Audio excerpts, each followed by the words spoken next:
If I describe where I live, some of you might think cult. I live in an isolated rural Missouri community sharing land and a lot of other things with about 50 other people. About 25 years ago, we began building a self-contained village from the ground up. We all follow 6 basic covenants or agreements that, to one degree or another, dictate the way we live. We eat many meals together and host visitor programs where we try to recruit new members to live in our community. We have our own electrical grid and get all our power from renewable energy. And most of us have what could be called an apocalyptic view of the future. I live in an intentional community, meaning a community set up intentionally with a purpose, but because of stereotypes and ignorance, some of you might think I live in a commune or a cult. Google thinks I live in a cult too. I'll tell you why in just a minute. First, more about where I live. I live at Dancing Rabbit Eco Village. It's kind of a unique place. You've probably never seen anything like it. And I've lived here for 16 years. As I said, we're about 50 people living in a small village we built ourselves on a former conventional farm. We cooperate in different ways to live more eco-friendly lives, thus the name Eco Village. We have solar panels and crazy interesting natural buildings. We share a lot of things, and we aren't allowed to drive personal cars here. Instead, the entire community shares 4 vehicles cooperatively. Back to Google and what it thinks of us. For as long as I've known, when you plug Dancing Rabbit Eco Village into Google, the first result in the dropdown has been Dancing Rabbit Eco Village Cult. I don't like people thinking of the place I live as a cult, and I have good reason not to want to be associated with that word. So to prove Google wrong, in this video, I'm going to find out if the place I live really is a cult. To do this, I'll go through some of the major characteristics experts use to define a cult, and see if Dancing Rabbit shares any of them. Let's start off with the definition of a cult, or one definition of a cult I think makes sense. A group of people with usually atypical beliefs living in relative isolation from the world. They tend to centralize around one charismatic person, the cult leader, who orders the beliefs, behaviors, and customs of all other members. Many cults stand in as de facto new religions for their followers, but some are irreligious in nature. And I'd butt in here and say some just recycle the old religions and give them a little twist. From the website The Conversation, quote, "The main issue with the word cult is that it has become pejorative in popular culture. For this reason, it has the potential to be misused as a way to stigmatize the members of any minority religion, or I'd argue any community or organization that people don't know much about. But it's not like the word cult deserves better treatment. Cults are bad things. Cults are breeding grounds for abuse and manipulation of the majority by one person. And look at their track record. Mass suicides, mind control, people giving up everything they have for the cult leader, even their own children. What's bad is when organizations or communities are portrayed as cults when they aren't. Also, given the true horror stories of cults from history, I'd rather the place I live not be associated with the word, and I certainly don't want people thinking I live in one if I don't. This brings us to the first characteristic of a cult, a charismatic leader. Cults always follow a charismatic leader, living or dead, whose teachings are considered of the highest importance. This leader may be considered a genius, or may be considered a religious figure like a messiah or a prophet. This is probably the most defining characteristic of a cult. It really wouldn't be a cult without a charismatic leader or a leader of some kind, because this is where the control and manipulation of the majority by one or a few comes in. This is how cult members deify a leader and give everything they have to them. The power and influence the cult leader has allows for a system of exploitation, and often the desire for power and control over people is the motivation that led the cult leader to seek a following. It's all part of a massive con job, with the goal being to amass wealth, power, and sexual opportunity. Dancing Rabbit was started by a bunch of computer geeks from Stanford in the late 90s. Needless to say, not the typical founders for an intentional community or a cult. About 10 years ago, the last 2 founders left the village. Never in my 16 years has one person dictated what happens here, and since the eco-village was started, community decision-making has always been by consensus. Consensus requires every community member to consent to the decision being made. Each member has the ability to block any proposal from being passed. As you might imagine, this process can be long and grueling, but it gives the minority the opportunity to be heard instead of being rolled over by the majority. Consensus is the exact opposite of a dictatorship or cult. This is even more egalitarian than democracy, which requires a simple majority. About 12 years ago, because the village was growing and consensus of 75 people became cumbersome, we switched to a village council structure for decision making, where 5 community members are selected by the whole group to make decisions for the whole after getting input from the entire community. This way the process is more efficient, but the villagers still get their say. These councilors have to reach consensus in their decision. There's still a limit on the number of 2-year terms any one member can serve on the council. It's true that when the founders still lived here, they were probably looked at as having more knowledge and authority, but that's because they were smart people. They'd lived here longer and had built the vision of Dancing Rabbit. But when they left, we didn't put up pictures of them everywhere and worship them or their ideas. They were just other DR members who had come and gone. Some cults have trouble maintaining their purpose if a cult leader leaves, dies, or is arrested. Our identity has never been connected to any one person or small group. Our identity has always been sustainable living. Apocalyptic thinking. Preparation for a supposed apocalypse or cataclysmic event is a major characteristic of many cults, especially cult religions.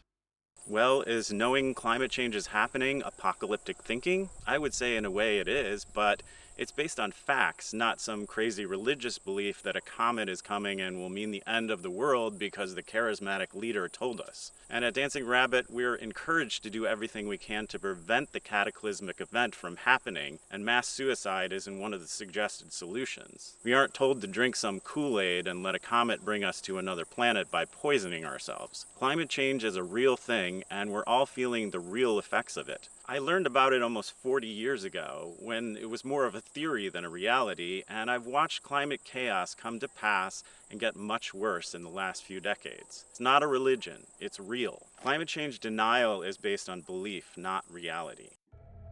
Ideological purity. Members are strongly discouraged from questioning the group's doctrine, and any doubts are met with shame or punishment. Ideological purity is what creates cohesion in the cult, and it's often based on religious belief. This religion usually includes belief that the cult leader is a messiah of some kind, or spokesperson for, or even human embodiment of God. If all cult members believe the same thing, such as that the cult leader decides their beliefs, they're much easier to keep in a group and control. The closest thing I'd say we have to ideological purity is our covenants. We have 6 covenants that are ecological guidelines for what we can and can't do at Dancing Rabbit. These are intended to be hardline rules that everyone has to follow in order to legally live here. These basically cover a number of eco-lifestyle choices. You can check out the Dancing Rabbit website to see all of them. Are we discouraged from questioning them? People are always questioning these, and we're in the process of changing them to keep them updated and relevant to changing information and technology in society. We changed one of our covenants in 2013 to allow us to grid tie to share power with our local power co-op. Before then, the covenant had required all electricity to be produced on our property, so we were entirely off-grid.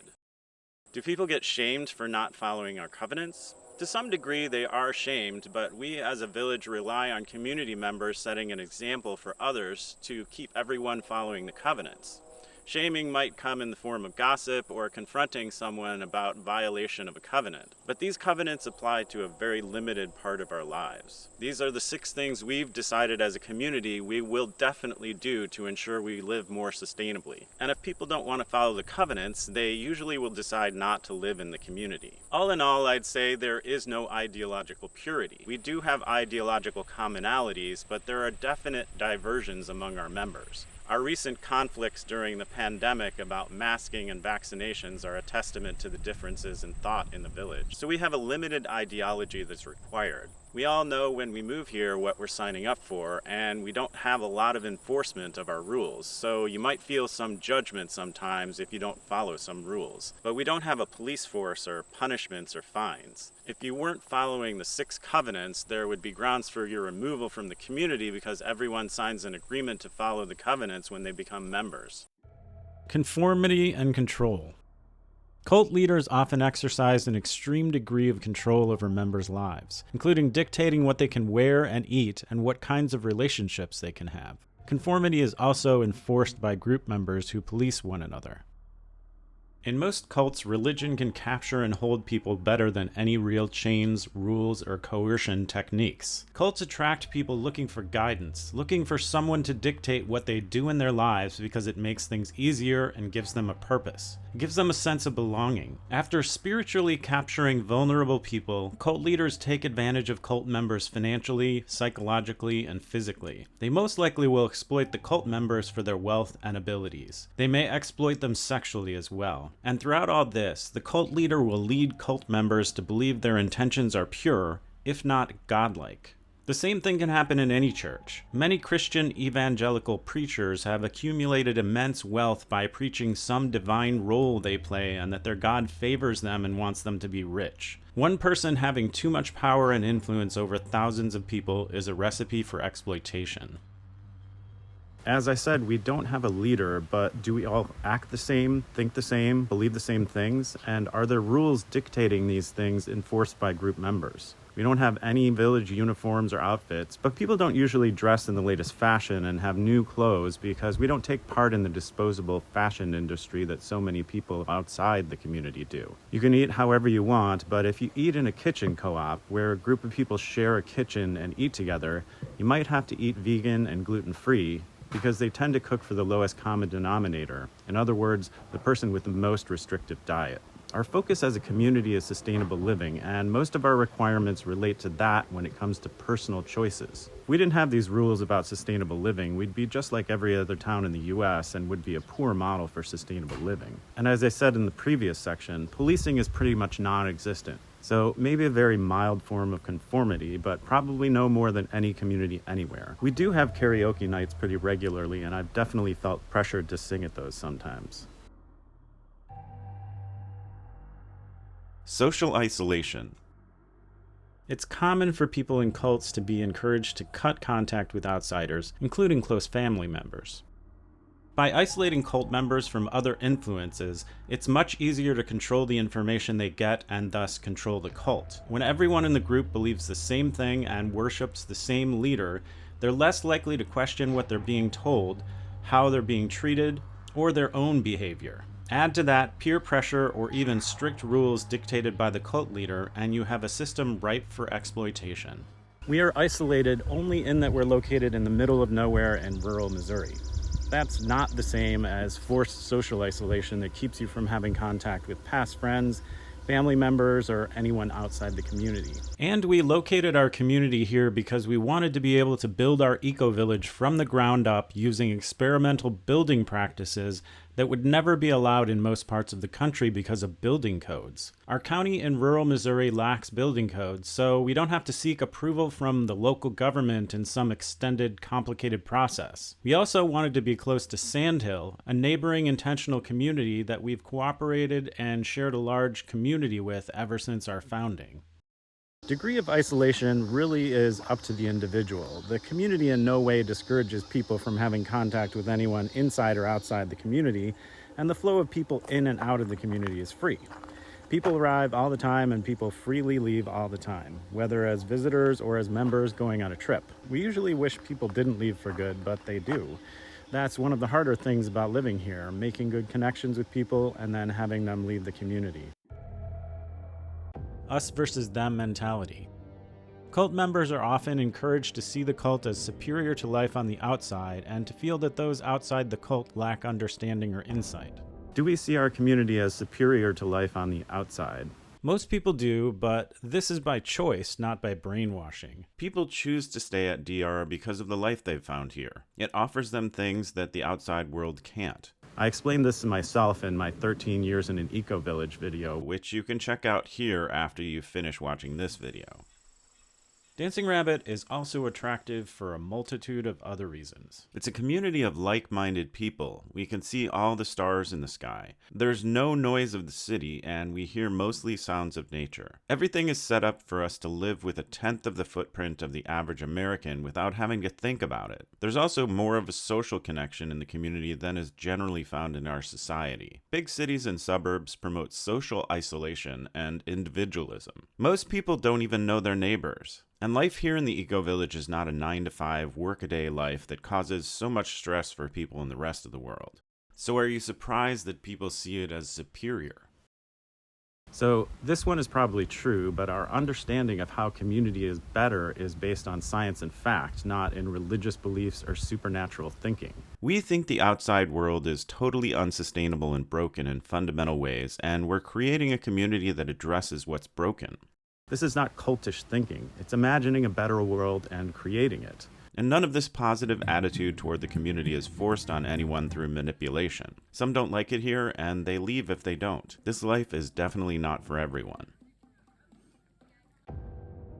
Time and energy. Followers are expected to dedicate huge amounts of time and energy, and often money, to the cult to the exclusion of their own lives, interests, jobs, and families. We do have a requirement of members to give 2% of their income to the nonprofit for its educational mission. I'm not sure why this requirement exists. It's not unlike what a lot of churches do with tithing. It helps our nonprofit to put on educational programs that inform the world about what we're doing and inspires people around the world. And the amount we give is certainly not to the exclusion of our own interests and livelihood. Many cults require members to give up all their money, but that in itself isn't a sign that a group is a cult. Income-sharing communities, the actual meaning of the word commune, are organized around the idea of members not owning personal wealth or material goods. At Dancing Rabbit, we own some things collectively, but mostly to reduce our impact on the planet and to reduce our own costs. When we share a tractor or a truck, it means each of us don't have to shell out tens of thousands of dollars to have our own of something that we can easily share with dozens of others for a fraction of the cost. Some people do dedicate a lot of their time to Dancing Rabbit, but this is a personal choice. We're expected to do some things like be on a clean team rotation to clean our common house, and we're also expected to take on responsibilities in the community in terms of being on committees or doing regular tasks. It takes a lot to maintain a community and all its common spaces and land, so people are expected to pitch in. People do to differing degrees. I do sometimes feel like I'm bringing a lot of value to the community by doing work that in the outside society I would get paid a high hourly wage for. But I do it because I'm trying to help the eco-village thrive. The community definitely requires more time than living on your own in a typical town or city. Most people outside Dancing Rabbit leave decision-making to the politicians in their town, but it's hard to live at DR and not be drawn into the community decision-making process because these decisions can have a direct impact on our lives. But it's a sign that there isn't a cult leader making all the decisions for us, that our decision-making process requires input from the members of the community. So I've given you the characteristics of a cult and how Dancing Rabbit Eco-Village shares or doesn't share those characteristics. I've tried to be honest about life here. To be honest, I think most people that would type cult into Google in relation to our community are parents wondering about where their adult children are moving to or visiting. A lot of parents don't support their free-spirited offspring and don't have close relationships with them, so when they find out they've moved to some crazy hippie commune, which we aren't, they do the search. It seems unlikely that anyone that actually knows much about our community would think such a negative thing about us. If you actually knew Dancing Rabbit, you'd have to wonder what made people think cult to begin with. That I'm making a video analyzing whether I myself live in a cult and I'm scientifically examining the facts around this question would tend to indicate the answer is no. Cult members don't sit around questioning whether they live in a cult, do they? That's precisely what cult members don't do, and that's the reason they're stuck in a cult. Critical thinking and cults just don't go together.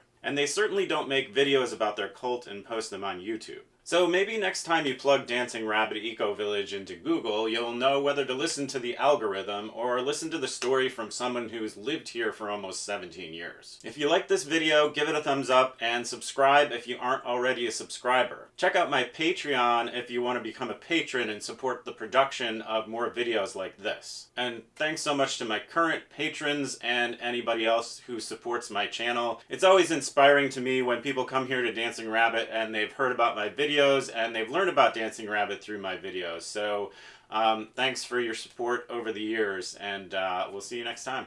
Flipping fauna? Yeah. Okay. Want to do it, Arthur? We'll demonstrate.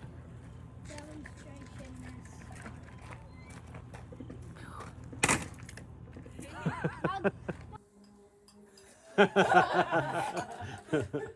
Don't be nervous. Don't look at the camera. Stop looking at the camera. Don't be nervous.